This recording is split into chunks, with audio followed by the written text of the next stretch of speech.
মেয়েরা বাইরে রাতে কি করছিল? বিশ্বজয়। হ্যাঁ, দেশের নাম উজ্জ্বল করছিল বিশ্বকাপ ভারতের।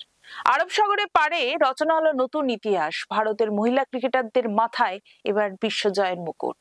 রবিবার মুম্বাইয়ে বৃষ্টি 2 ঘন্টা পিছিয়ে দিয়েছিল বিশ্বকাপ ফাইনাল।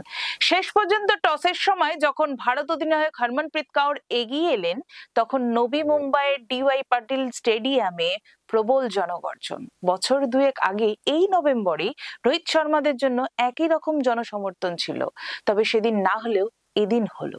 প্রথম ব্যাট করে 7 উইকেট হারিয়ে ভারত তোলে 298 রান। জবাবে ব্যাট করতে নেমে 246 রানে আটকে গেল প্রোটিয়াদের ইনিংস। 52 রানে জিতে অধরা মাধুরীর স্বাদ পেল ভারতের মেয়েরা। দেশের মেয়েদের জয় মাতল গোটা দেশ। 1983 থেকে 2011-র পর 2025 আইসিসির বিশ্বসেরা খেতাব ছিনিয়ে আনলো ভারত। সাথে যোগ্য জবাব দিলেন মনুবাদী চিন্তাভাবনাকে, যা সমাজের মহিলাদের ঘরে আটকে রাখতে চায়।